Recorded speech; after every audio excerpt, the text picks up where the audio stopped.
Allah, Allah, Allah, ah. Lampai para senandra medal saking Kadipaten Udaya. Lampai kasaru prasanyata Sang Prabu Caleng Gajel. Menika kawujud Caleng Gajel. Tumuju wonten Kadipaten alun-alun sawanegari Lampai Prabu Caleng Srenggi. Menika kang badhe ambedalaken para prajurit kuda saking Bangkrangin.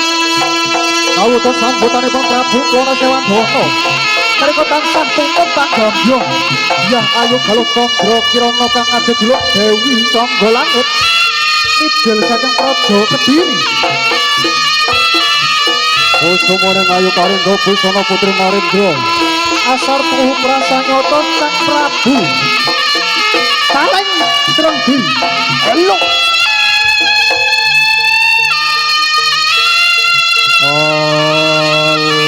Allah, Allah, Allah, Allah.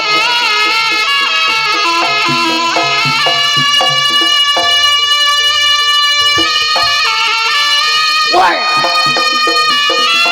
Prabanya Prabu Caleng Srenggi kanthi dene Sang Prabu Caleng Srenggi. Kang samping reksa Pandalu. Begal-begaling para prajurit banterangan prajurit Sang Prabu Wonosewandono. Kang semana ngawontenaken arahan saking kutha banterangan kang jumudul ing kutha Raja Kediri. Ingkang kaderek dening prajurit 744 satepun kang samanike trangga. Amit, amit, amit. Boten katelepan Sang Prabu Caleng Srenggi sawadya balane. Sami ngreksa Panjalu. Ambegal pidaking prajurit panterangan ingkang sami mlebet wontenipun wana kang aran wana lir boyo. Wana alas lir gedhe boyo kang aran Pakewuh. Kang jumundulaken bebaya Pakewuh.